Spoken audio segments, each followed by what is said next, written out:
But we have to start with Lazio and Bayern, because Bayern Munich losing away in Rome in that first leg of Off the the last back 16. of them losing to Leverkusen. Exactly, Which makes it even 2 more defeats in a interesting. row, which very rarely happens to them.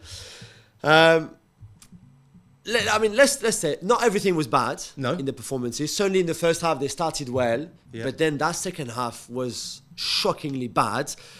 So what do you think happened? Do you kind of lose confidence when you feel on top and you don't score and you feel frustrated? There's a bit of that. You get frustrated and you then try and maybe force it. Because they did create chances. They had 17 shots. They didn't get any of them on target. There were chances in the first half.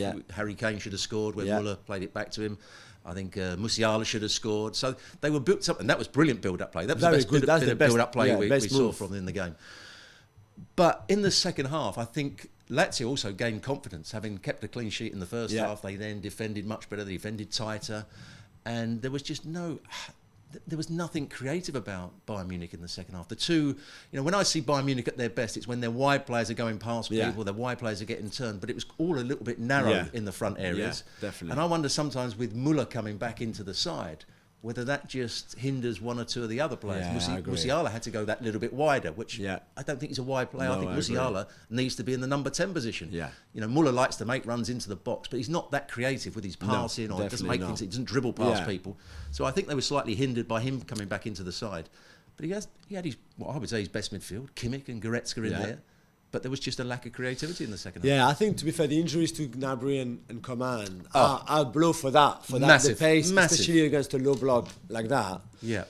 This brings a lot of pressure on Thomas Tuchel, who already, even before the Bayern Leverkusen game, was under pressure, having fight with pundits and media, dropping Kimmich for the Bayern Leverkusen game. So there's a lot of things clearly not. It's not happy camp even before those two defeats. Do you think they could sack him? I mean, they've sacked Nagelsmann for far less than what. Tuchel has lost 10 games. There was other reasons why they might have sacked Nagelsmann, other than just results. But if you look at Nagelsmann's results, they're far better than Thomas Tuchel's results.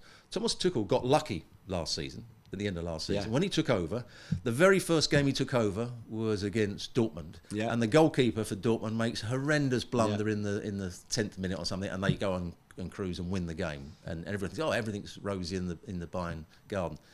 They're lucky to win because Dortmund lose the last game of the season when they should have won, and Tuchel gets another chance because he's won the title.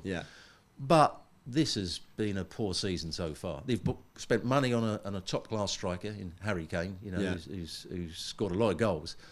But they just don't look, as you said, a happy camp. Either the board aren't liking Tuchel, Tuchel's not liking the board, Tuchel doesn't seem to like some of the players, the players don't like him. Whether that was the case at PSG, I don't know. But at Bayern Munich, he doesn't seem to have got the players on side. And he's a decisive character anyway. I think it's either you're really behind him and you feel that relationship, or you don't at all, and then you feel a bit left out in a way.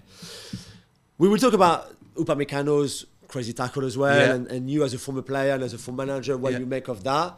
On Harry Kane too, because I thought that's his second half was one of the worst half I've seen Harry Kane in a very long time playing. But let's show a little bit of love to finish on this segment for Lazio, because nothing special, but very disciplined, structured defensive performance, and then that penalty from Immobile, a bit of luck, of course. But what kind of assessment you have of their performance? It was good defensively, and they're not a particularly good team. No, they're not. They're not a great side. They're not a great side. And when you look at the personnel, there's players in that side that I don't think are great defensive players. Luis Alberto's not a great defensive player. Felipe Anderson, when he was at West Ham, people were screaming to work harder and to defend more. Immobile, stayed up front and doesn't really press the ball particularly well. But I thought they were well organised. Cataldi did a good job sitting in front of the two centre-halves. The centre-halves defended well enough. They had to make a substitution for one of them fairly early on in the game. But overall, Sarri got his tactics right. Had Bayern taken one of those chances early on, it would have been a totally different game. I'm sure it would have been. But they grew in confidence. They created one or two good chances. I thought they looked at a threat on the counter-attack. It was good. There's 3 weeks now between this first leg and the second leg back in Munich.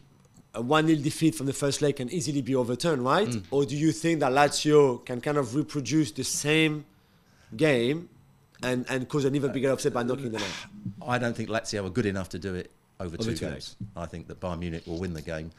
As long as they play at a fast tempo, they get their front players working hard, the midfield players drive forward, and they get an early goal. If they get an early goal, I think they could win by 2 or 3.